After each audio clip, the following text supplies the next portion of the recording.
Human design has one goal, which is to align you with yourself so that you make decisions as yourself.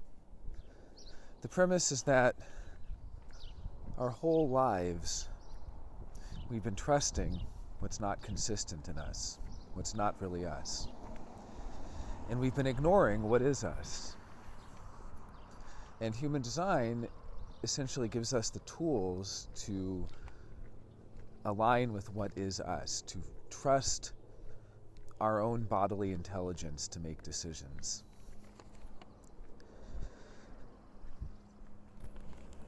You're a manifestor. You know about a lot of this, so I'm not going to dwell, but it is important to understand that the mechanics of the manifestor are such that you're being yourself when you're initiating. You're being yourself when you are the first one to act. You know, you see someone that you like and you talk to them instead of waiting to respond like so many others have to do.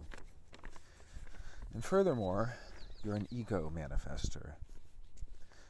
The ego manifestor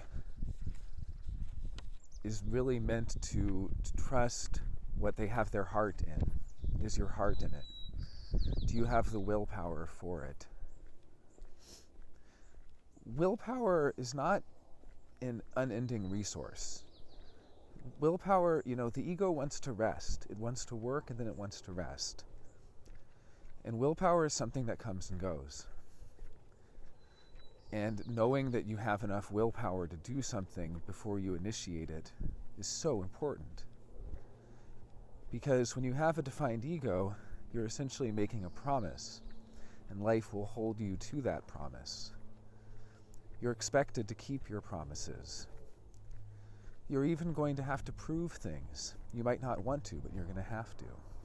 Life will want you to prove it. Look at Ra, Ruhu, the human design messenger who, had to spent so many years trying to prove or demonstrate the validity of human design itself. And how he had to keep up his promises. He was talking about how he'd wanted to teach the cosmology and the mysticism behind human design for many, many years. But he waited because when he'd looked at how much work it would take, he knew he would have to be teaching it for 2 years. And he didn't have the willpower to do it. So when you're an ego manifestor, you're fueled by that willpower. And you can tell your heart is in something through your tone of voice. You have gate 21 in the ego connected to gate 45 in the throat. So you're going to know that you're really speaking as yourself. And you're going to know that you have the willpower to do something that you've initiated by a tone in your voice. Your heart's in it. And you can hear that your heart is in it by the tone of your voice. Gate 45 is the voice of the tribe. It's the only tribal throat gate. And it's the tribe of having and not having.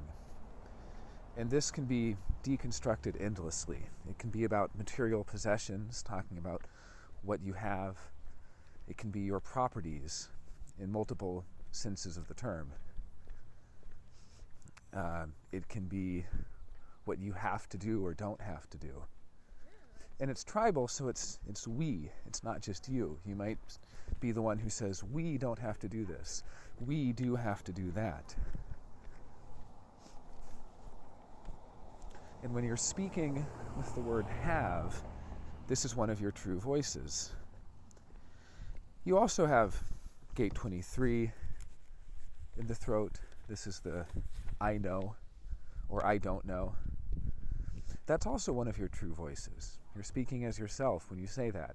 I don't know if that's true. That's the kind of thing. So it's interesting to notice the way we speak. For instance, you don't have gate 35. That's the gate of I feel. So if you start a statement, I feel like this and this and this, you can be pretty sure that you're not speaking as yourself.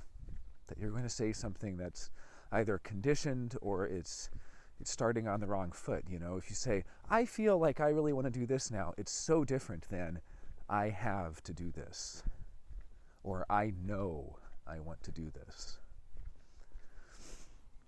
So being a manifestor, there's a mechanic at work. And when you're living as yourself, that mechanic just naturally operates.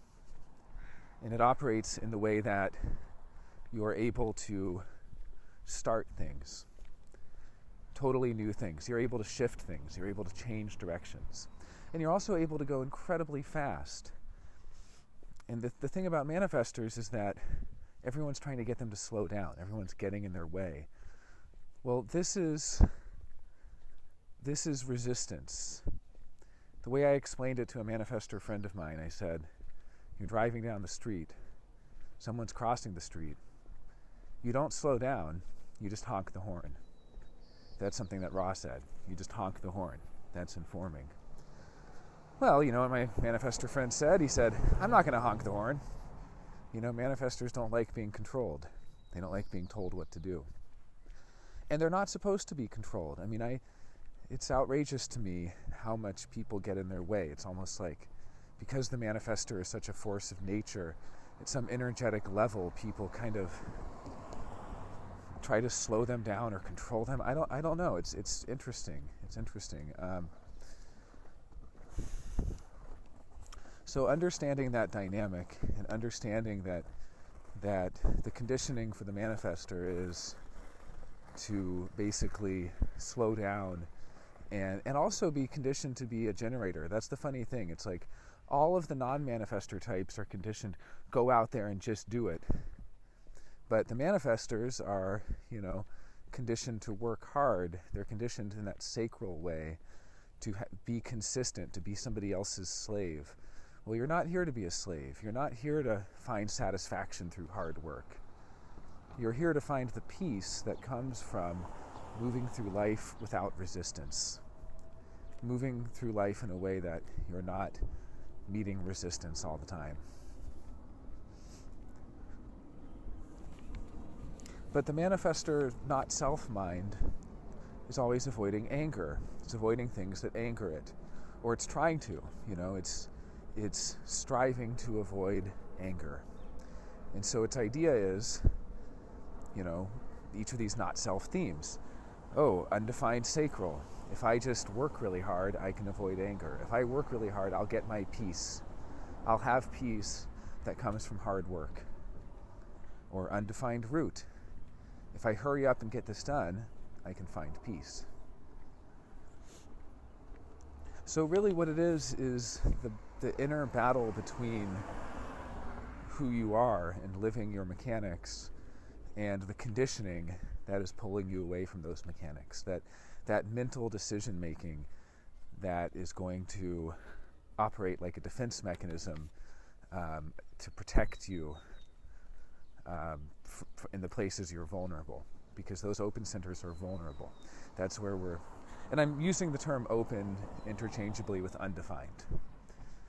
Some people reserve the term open to mean an undefined center with no activations. I'm using the terms interchangeably.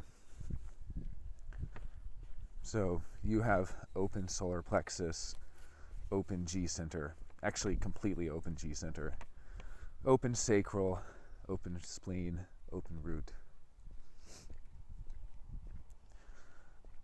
So the dilemma is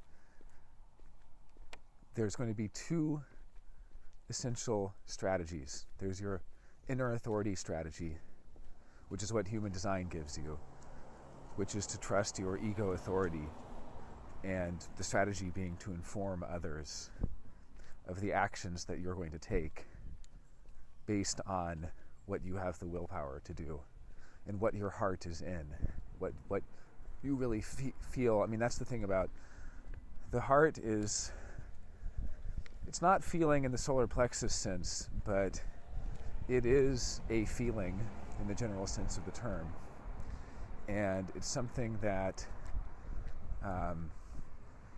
people say, well, they did it, but their heart wasn't really in it. well, that's an example of where they didn't really have the willpower to do it. So you're here to do things that your heart is in, if your heart's really in it. And you can tell in the tone of voice. The tone of voice reveals so much, especially because your authority center is connected to the throat. So your authority center will be coming out through your tone of voice. And so that's your inner strategy. And then on the other hand, there's this mental strategy that's going to be the amalgamation of all of the undefined centers. So they're all going to combine in a certain way. And that's what I want to focus on today, is how the not-self mind makes decisions. Because this is central to human design. I mean, there's so many different ways you can go with it. There's so many layers. But to me, the core is the kind of internal conflict between trusting your body to guide you, trusting the form, versus the mind. And we've been trusting our minds our whole lives. We've been trusting our minds to make decisions. And that mental decision making can be described. So that's what I'd like to do today. There's a hierarchy of the not-self centers, the undefined centers, from most to least impactful on the individual. So when you have an undefined center, it falls somewhere in this hierarchy.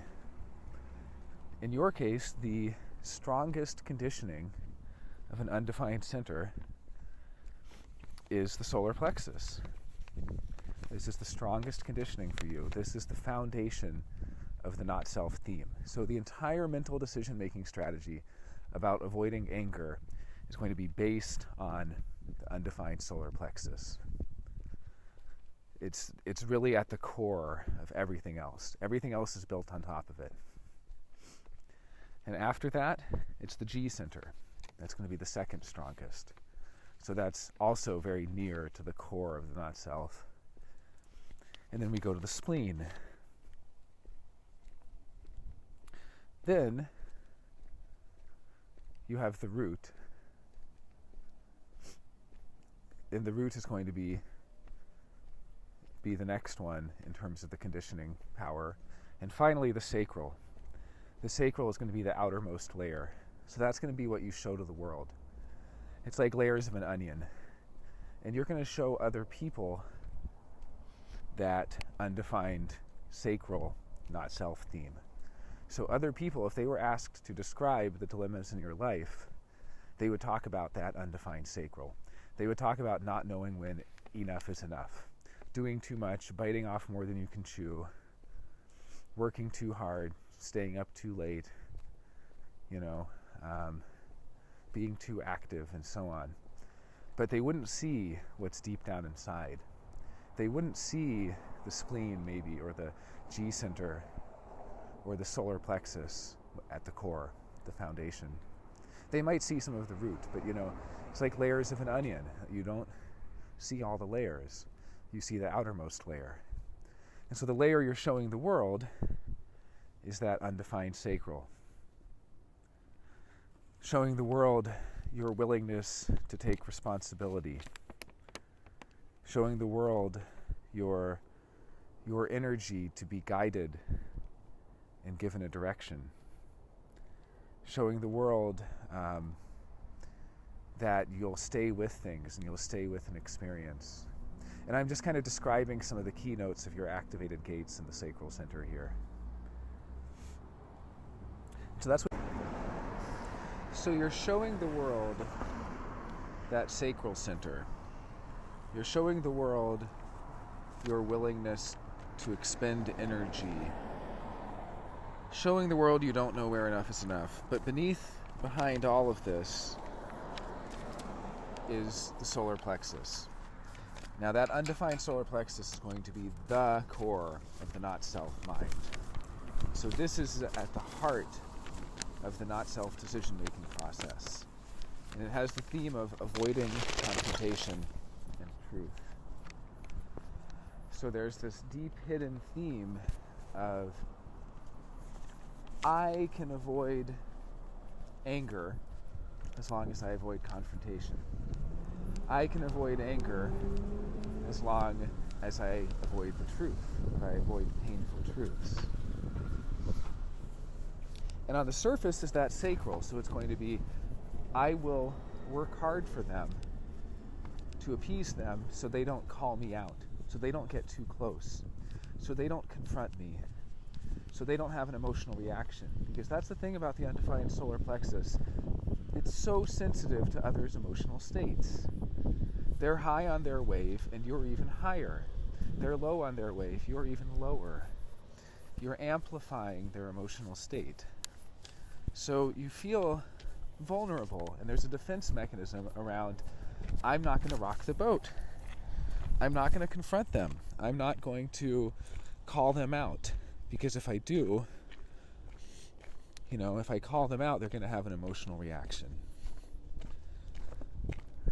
Now the thing is, this confrontation theme, I've heard people who have the undefined solar plexus say, well, I have no problem confronting people. So I guess that's true in certain cases, because it does suddenly get activated or galvanized, but it's kind of like a straw that broke the camel's back situation. It's like, because I haven't confronted you for so long, that now, when it comes out, it's going to be extreme. It's going to amplify and distort. That undefined solar plexus, the solar plexus is an awareness center. So it has to do with how we see other people. And it's going to be distorted. The not self distorts the way we see other people. So what you have here is the theme of seeing that other people can't handle the truth. You're doing things for their benefit. Well, I'm not going to say that to them because they would be offended. I'm not going to say that to them because they would be hurt. I'm not going to call them out on that, because they can't handle it. And I see these open channels here. You have a number of open channels. When there's a completely open channel with no activation, what that does is it makes you feel like you're all alone doing that process, that you can't rely on anybody else. And furthermore, there's a certain element of denial and a certain element of blame. So with the undefined solar plexus, there's going to be issues around intimacy. There just are. The solar plexus has to do with our intimate connections with people. And when it's totally open channels like that, like the 3635 completely open, 2212 completely open, 659, 4919, 5539. With those channels completely open, there's going to be a theme of, I don't have problems with intimacy, everyone else does. I don't have problems letting people get close to me. Other people don't let me get close to them. I don't have problems showing who I really am. Other people won't show me who they really are. Because the solar plexus, when I say it's avoiding confrontation and truth, we need to unpack this a little bit. Yeah, it's avoiding confrontation in the sense of trying not to rock the boat, trying not to unsettle people, but it's also avoiding truth. It's not showing who you really are, because other people might not be able to handle you. So it's going to basically present an image of itself. It's going to present a false self that it thinks is palatable to others. Because, again, it's skewed in how it sees others. It sees other people as not able to handle unfiltered, raw, real you. They can't handle me, so I have to appear this way to them. So, in this way that it's trying to appear a certain way, it's also doing this to alleviate certain fears. There are fears in all of the awareness centers. Solar plexus fears, it's afraid of it's afraid of sex, for one. Sex is a form of intimacy. And so it's afraid of being sexually inadequate. But with that complete channel open, the 3635, it's going to say, I'm not afraid of being inadequate. Other people have sexual hang-ups. Other people are afraid, But again, it's not going to want to show what its sexual preferences or hang-ups are, out of fear it's going to be rejected if it shows that. Or if not rejected, at least that they can't handle it. The fear of rejection is more of an ego thing, and you have defined ego. So you're not looking for others' approval. You're not, you can handle rejection. You have that defined ego.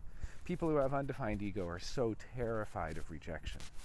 That's not as much of an issue for you. But for you, it's more about them. They couldn't handle it. And it's this concern and being considerate for the other, right? It's all about, I'm concerned for them, that they wouldn't be able to handle it. Then you have gate 22, completely open in that channel. The 22 is the fear of silence. It's the fear of getting silent treatment. It's the fear if you say or do the wrong thing, the other person will ice you out and they won't talk to you anymore. So that 22 is going to be, all about, I have to be attentive to them. I have to pay attention to them. I have to be a good listener. I have to be attentive to their needs, or they'll ice me out. And when it's completely open channel, there's that theme of nobody else is there to help me do it. I have to be attentive to them, and I have to care for their needs, because nobody else is there to help me. I'm doing this on my own. Now you have activated gate 37. That's the gate of affection. So that's going to be a not-self goal at the heart of the not-self, the fundamental not-self theme for you. So at the very core of the not-self decision-making is going to be, I can avoid anger as long as I don't rock the boat and as long as I'm an affectionate person. I need to be affectionate. I need to show them my appreciation. I need to be there for my family, for the people that are close to me. It's a fear of tradition. It's the fear of, on the one hand, the tradition overwhelming you, but on the other hand, a fear of hurting people's feelings by standing up to tradition, like not wanting to rock the boat with tradition. So you can end up thinking, I have to not offend them. I have to not hurt them by going against their tradition. This is a tribal gate. So at the very core of your process, at the core of the not-self process, rather, we have this tribal gate that's saying, I have to be there for the tribe. It's the gate of the family. I have to support them. And if I'm not supportive for them, I'm going to get all these problems. I'm going to have anger. And if I don't support them, I'm going to have, they're going to ignore me, or they're not going to talk to me anymore.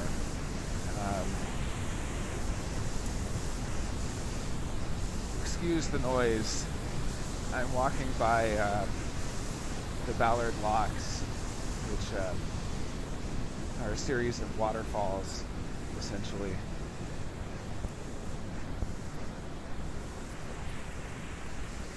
So there's this core goal of the undefined solar plexus theme for you, which is centered on gate 37.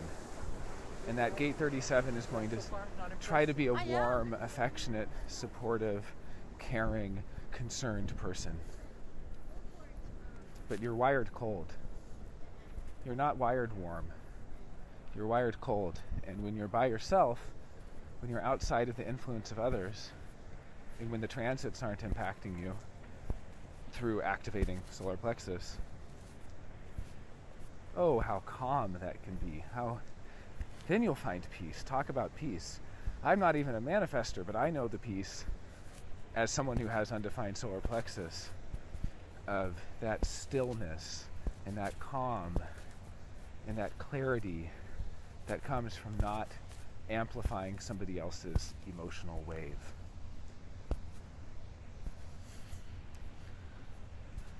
Gate 6, friction, fear of conflict.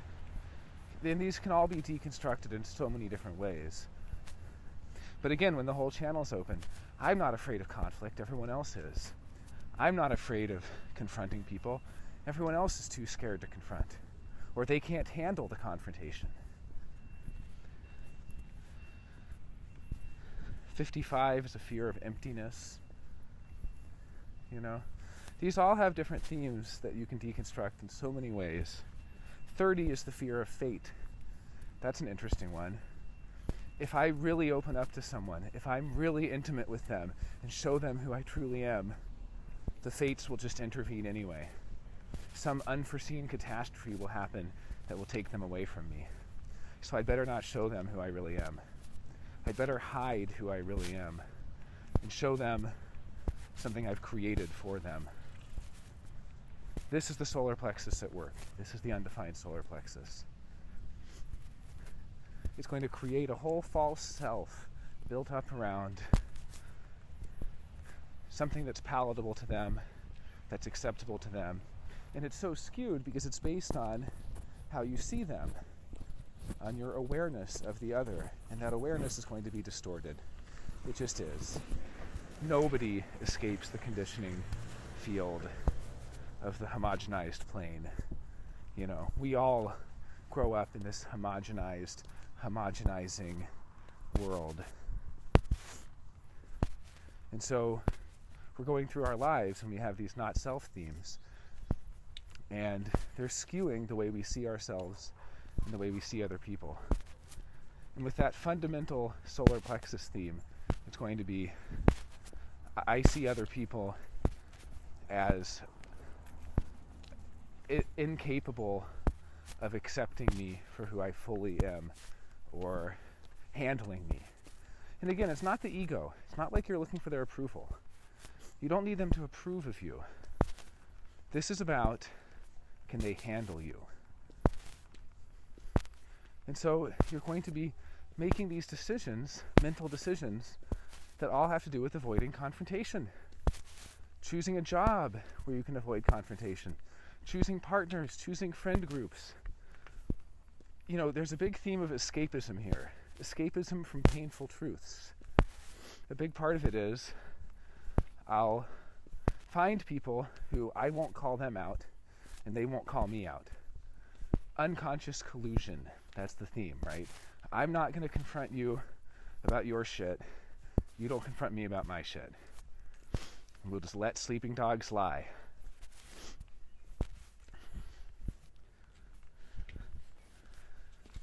Now, the next in the hierarchy is the G center. And these all kind of string together. You'll see how the themes string together. The G center, the not self theme, is always looking. It's always searching.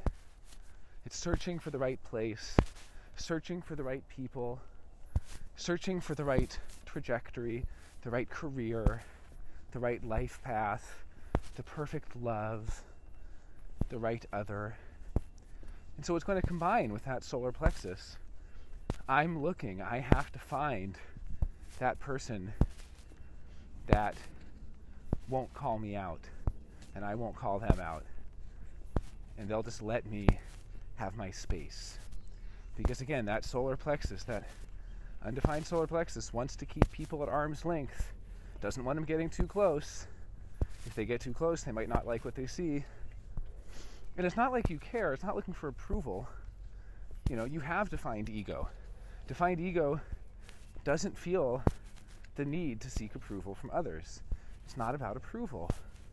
Again, it's this view of the other as being unable to handle the true, real you. So with that undefined G center, that searching, that looking for the right people, its grass is always greener to the max. That's undefined G center. The grass is always greener. You could be in the best relationship. Part of you still goes, is this the one? Is this really it? The best place to live. Is this really where I'm supposed to be? Do I belong here? Is this correct for me? You know?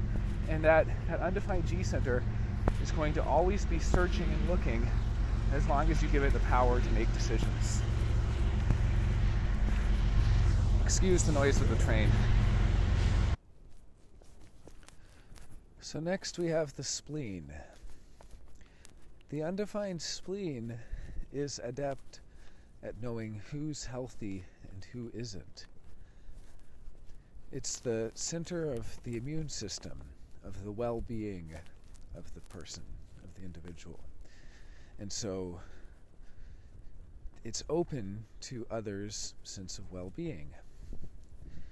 But it has no consistent sense of well-being itself. So you're going to have a variable ability to feel good. You won't always feel good. Sometimes you'll feel just kind of meh, And this is okay, because the undefined spleen is actually quite gifted. It's gifted in knowing others' health. It's funny because we would think that the defined spleen is so healthy, because the defined spleen is a consistent sense of well-being. But people who have defined spleen actually end up not being aware of their own well-being. They don't take care of themselves because they're not as sensitive. Now, with the undefined spleen, you can experience hypochondria, you can experience hypersensitivity, but you tend to be healthier because you're aware of your sense of well-being to a degree, and that of others. The undefined spleen responds well to holistic medicine. It responds to herbalism. It responds to homeopathy. That's what's funny, people debate whether homeopathy has any merits. Well, it does if you have undefined spleen. The undefined spleen wants that consistent sense of feeling good, of feeling safe, of feeling protected. And so it holds on tightly to anything that gives it that sense. Are you holding on to things that aren't good for you? And you can go through each of the gates in the undefined spleen, just like the rest of these centers. You can look at gate 48, for instance, the well, the gate of depth. And gate 48 is all about having solutions. It's a depth of solutions to draw from. So, with that center undefined, we ask, are you holding on to solutions that aren't good for you? You found something, it solves a problem, but you're holding on to it tightly and you won't let go of that solution. Even though, in spite of solving something, it's not good for you. And because that whole channel is open, you can deconstruct this. You look at the harmonic of gate 48. You look at gate 16, the gate of skills. Well, like I've said with the totally open channels, there's a theme of feeling like you have to do it because nobody else will help. And there's a theme of denial and a theme of blame. So you get things like, I'm holding on to this solution that isn't good for me because nobody else has the skills to help me out. Either that, or I don't have a problem with skills, everyone else does. I don't have a problem with solutions, everyone else does. I'm not holding on to these solutions that aren't good for me, it's everyone else. And then gate 57. Gate 57 is all about intelligence. With gate 20 pointing at it, it might feel like you don't have enough, and you have to constantly work to be smart. If I can act smart, if I can hold on to anything that gives me intelligence, then I can avoid anger. And you have gate 28. That's the only activated gate. Oh no, actually, sorry. Gate 28 and gate 44 are activated in the spleen. So these are the goals. These are the not-self goals. This is, gate 28 is what gives me a sense of purpose. I'll take risks for things that give me a sense of purpose. Am I holding on to things that aren't good for me just because they give me purpose? And I feel like if I have purpose, I can avoid anger? Or gate 44, it's tribal. It's about the management of resources. It's part of the channel of capitalism. Am I holding on to things that aren't good for me because I feel they're resources that I need? Gate 50, the fear of responsibility.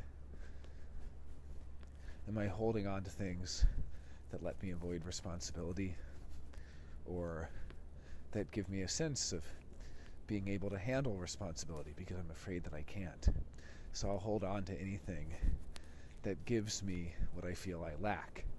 And remember, these points of lack, the point isn't to try to embody them. It's not that there's something wrong and you need to fix it by embodying that. It's that the conditioning is that draw. If only I had, if only I had the smarts to know how to act, to know what to do. If only I had, the responsibility. And so this undefined spleen, it's going to be holding on to things. That's what it's all about. It clings. It won't yield. So the real question is, where in my life should I yield? Where should I surrender this tight grip that I have? And you have the undefined spleen with the undefined solar plexus, holding on tightly while keeping a distance. I won't let you go, but I won't let you get close to me either.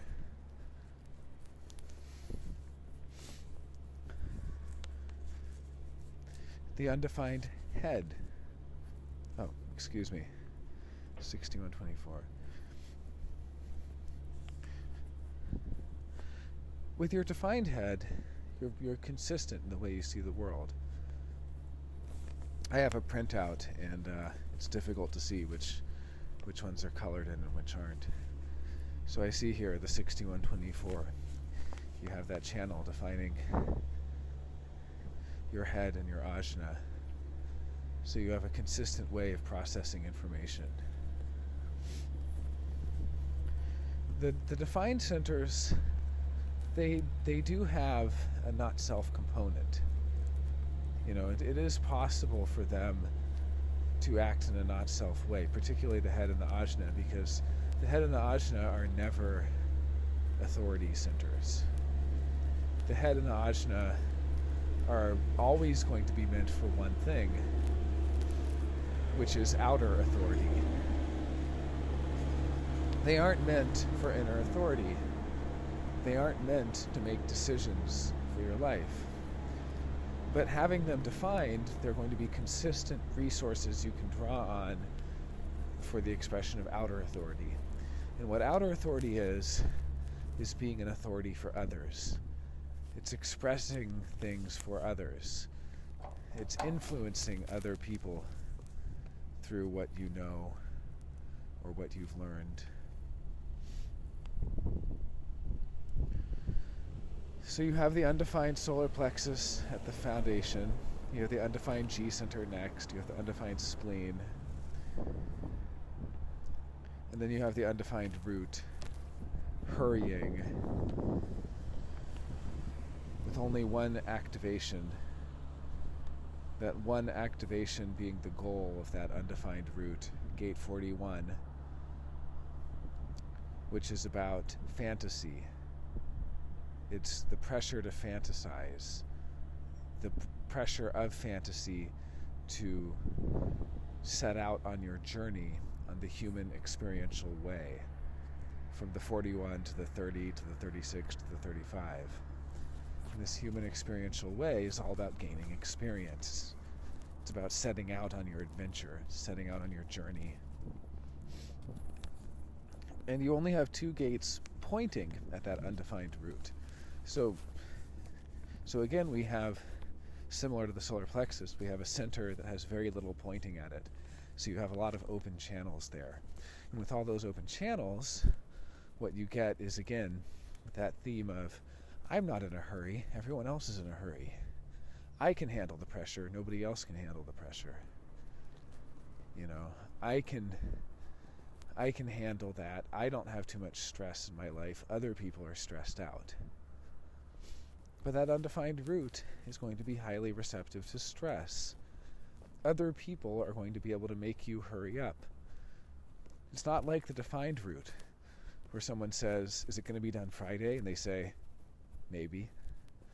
That undefined root, oh yeah, I'll get it done. snap to it, because the not self theme is not being able to relax until the tasks are done. I'll be able to relax once I get everything done for the day. I'll be able to unwind once I don't have anything on my plate. So it's in a hurry to get things done so it can relax. And the sacral, like I talked about before, the sacral is the surface here. This is what you show others. That undefined sacral is going to be the surface of the not self, so other people see your availability. You have 29 unactivated, with a whole channel unactivated, so it's going to be, I don't have a problem saying yes, it's other people. I don't have a problem overcommitting. Others commit too much of their energy. And then you have the 34 not activated but being pointed at by the 20. When gates aren't activated in an undefined center, but they're being pointed at, it's almost like they're being persecuted. You know, I need this. I don't have this. I'm lacking this. And of course, as you decondition, you realize you don't need to have that. But the conditioning is going to be, I need to be strong. I need to be powerful. I need to show my power. 34 is the gate of power. 9. Gate 9, unactivated in the undefined sacral. This will be showing others, I don't have a problem focusing. It's other people that can't focus. And you can go through each of these gates. You can deconstruct them. You can look at your activated gates. These are going to be your goals. And you can see how these play out at the surface, because the sacral center is, again, what you will show others as this outermost layer of the not-self decision-making process. But underneath all of that, underneath that outer layer, is the solar plexus, that foundation deep within of, I'm not going to show them who I really am. They couldn't handle me. So you can see how the not-self can lead to so much suffering, and it can lead to such a distorted way of interacting with others and of seeing yourself and seeing the world. But it's also that greatest source of wisdom. It's the source of wisdom because these same centers are windows through which you see the other, and you experience them, and you feel their frequency. If their frequency is clean, if their frequency is correct for you, because there is correct conditioning. The correct generator who is satisfied, you'll feel that satisfaction in your undefined sacral. And if they're frustrated, you will feel that frustration.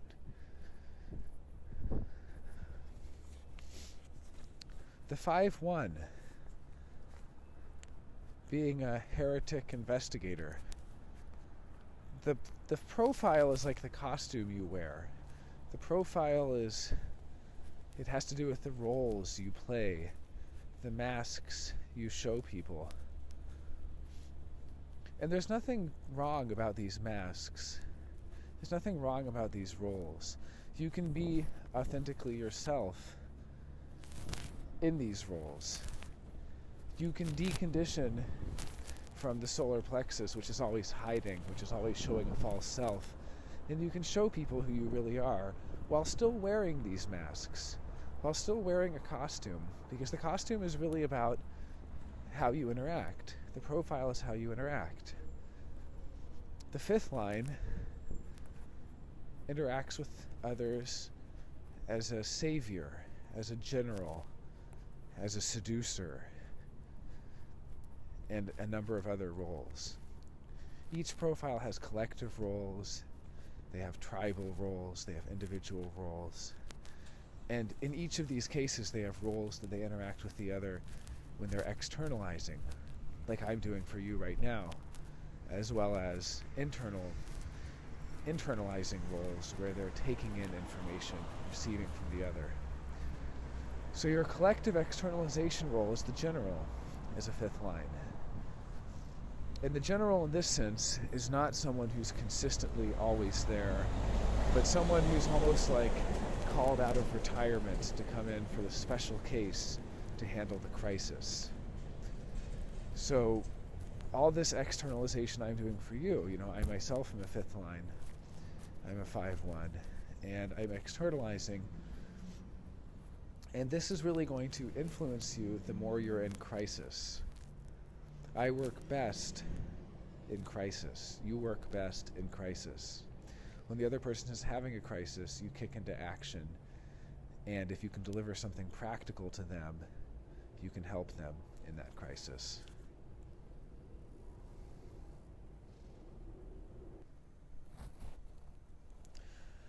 So the 5-1, it has many roles to play. Its collective role, the general. It can also be the savior. It's the exalted line. With these roles, there's a theme, which is that the fifth line is always expected by others, expected to provide something practical, expected to call to them.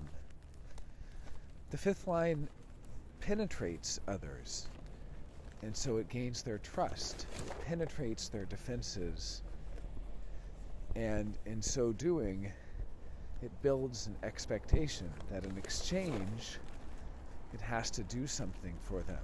It has to give them something practical. It has to be something for them. So there's a lot of pressure on the fifth line. Pressure to deliver, pressure to live up to the expectations.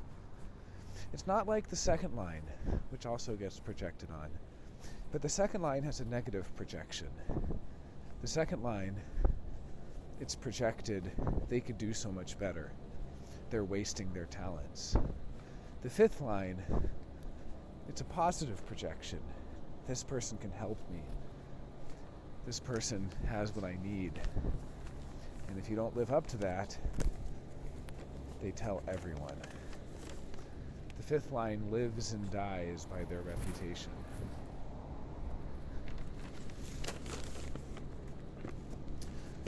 The fifth line is exalted, which means it's the chosen line, so to speak. It's the only line out of the 6 lines that is essentially the advertisement of that hexagram to the world. It's the only truly transpersonal line. So it's meant to be the carrier of that hexagram's energy to the world. The first line of that hexagram is about, what is this thing? You look at the fifth line of, compared to the first line of, gate 9. First line, what does it really mean to focus? The fifth line, they expect you to focus. Or you look at gate 46. The first line, what does it really mean to be successful? The fifth line is, here's someone who's successful. They project success on you. Your fifth line is in gate 31, in the throat. This is a logical gate. It's the voice of logic. It can be a leader. Here's projecting on this person, they can lead. Projecting on this person, they're logical. They have the formula. They can make that prediction. So people expect this of you. They're expecting from the moment they meet you, they enter into your aura, they trust you. The fifth line has a key to all the doors. It gains access to places other lines can't. So everyone's kind of waiting to take you down a notch. They're waiting to see if you mess up. It's a karmic line, so every little mistake you make comes back. That's where the pressure comes from. The pressure that if you don't deliver, if you don't give them something practical, practical provisions in revolutionary times, bad things will happen. And how do you give them something practical? Well, you make sure you're externalizing from a solid foundation. And that's the first line, unconscious. So the 5-1 needs that solid foundation.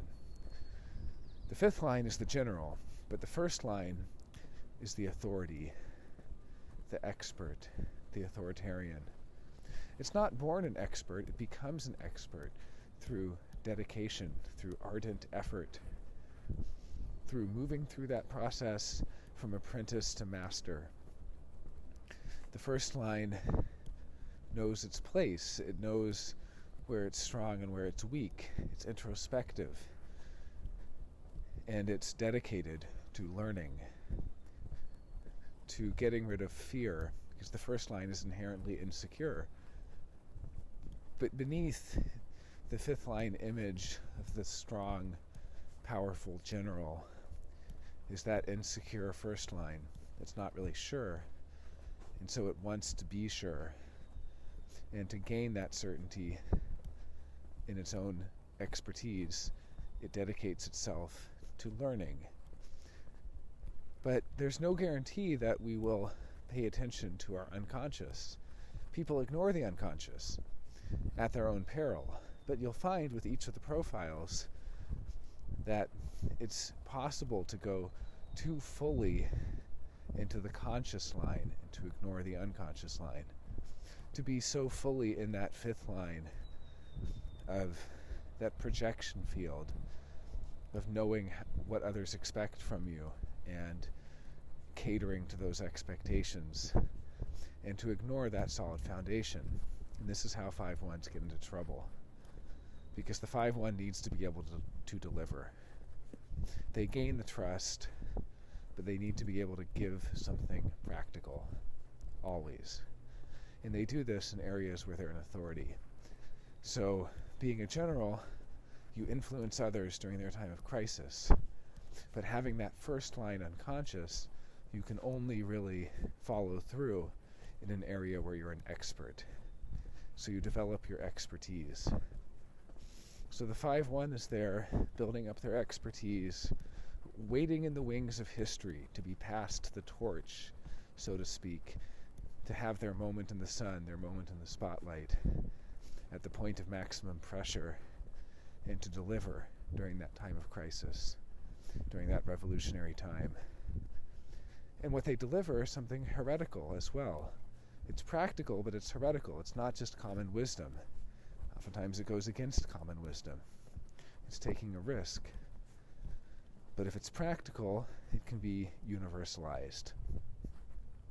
So the 5th line is there to give something that can be universalized, that can be picked up by anyone, something that becomes historical. The 5th line works best with strangers. Familiarity breeds contempt for the 5th line. People that know them well, aren't influenced by them. Their magic works on strangers. And like all the profiles, the 5th line can get hooked on one side of its role and not the other. So the 5th line wants to be the seducer. It doesn't want to be seduced. But the 5th line role is the seducer or the seduced. With some people you'll be seducer, so with some people you'll be seduced. The first line, pursuer, pursued.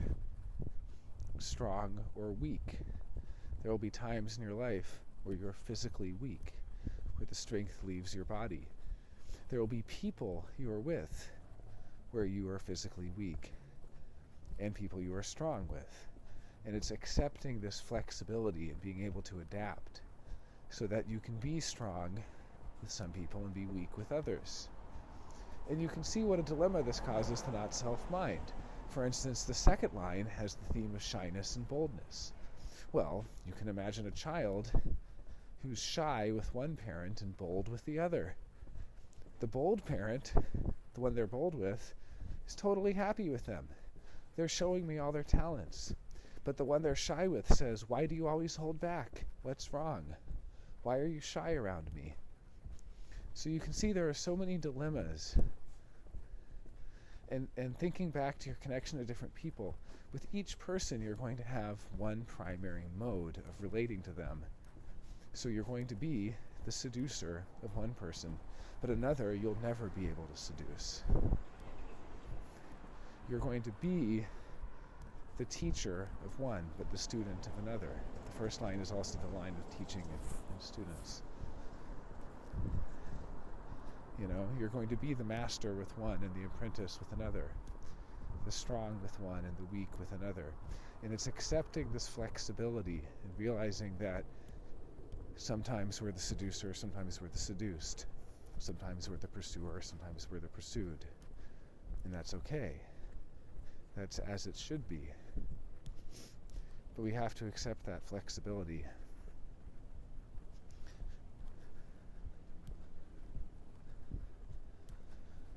The 5-1 is at its best when it has the right timing. Timing is so important. Timing is about building up to that moment of maximum pressure where it can deliver at that time of crisis, that time of tension. It's not there to always give, to always be around. But it can be accused of being a hoarder. The 5-1 is a distributor or a hoarder. It's there to distribute, to share. It's collective in its own way. It has a resonance with the collective compared to the tribe or the individual. And yet it can be accused of hoarding if it doesn't share.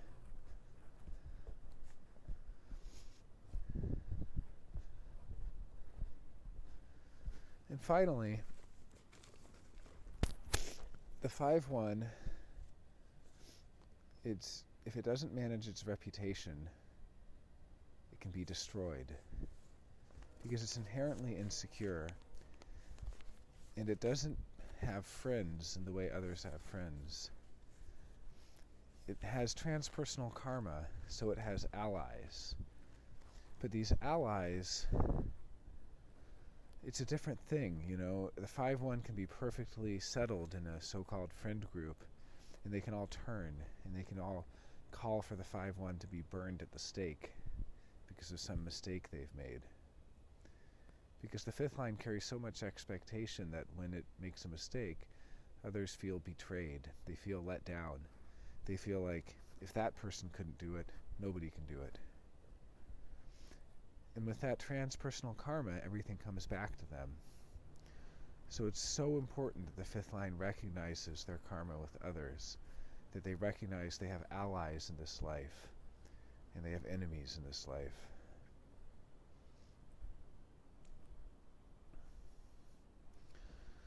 The more you follow your strategy and authority, the more you follow things where your heart is in them, and you inform others so that they don't resist, and you decondition so that you're able to initiate without feeling hampered or feeling like you have to slow down. And the more you live as yourself, the more comfortable you become with your profile, with your costume, and the more you make it your own, and the more you express it in your own unique way as you differentiate. And then these generics don't hold as much sway. There's a generic that the 5th line is living a life full of crisis because they're only effective in crisis. So if there is no crisis, they'll make one. But that generic doesn't hold true. As you differentiate, you live your own unique form of this profile, your own unique differentiation of this profile. So it's important to realize that these are generics. We're talking in generics, we're talking in generalities. And as you differentiate and live as yourself, truly as yourself, you're no longer bound to these generic limitations.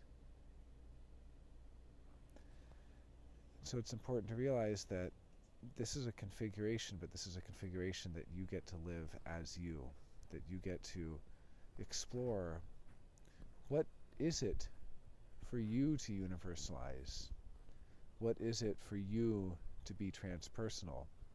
We know that the fifth line has the potential to be the climax of the song, the climax of the play, the great punchline, the great finale. The sixth line is the denouement. The sixth line comes after the end, so to speak.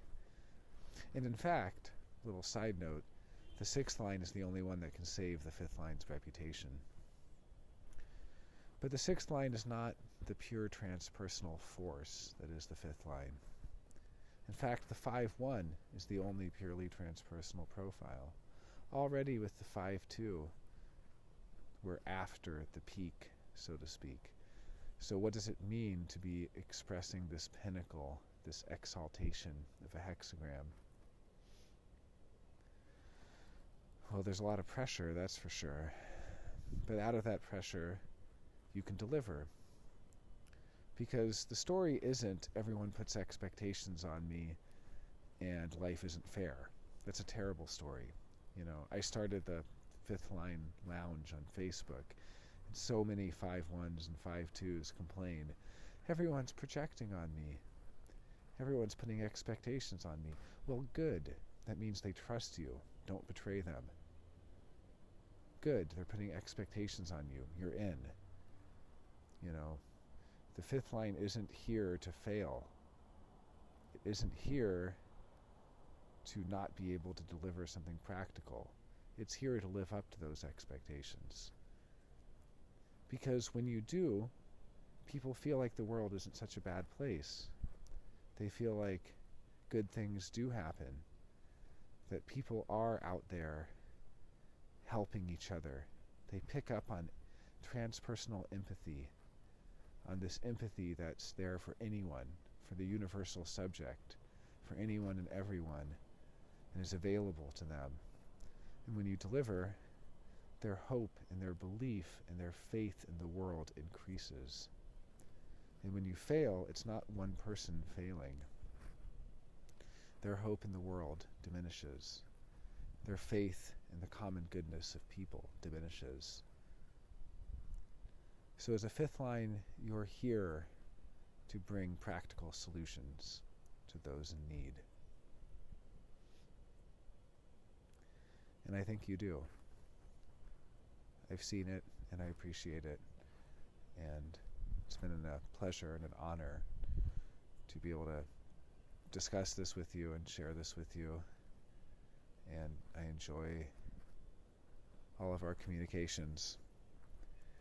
So from one fifth line to another, I'm wishing you all the best in your process.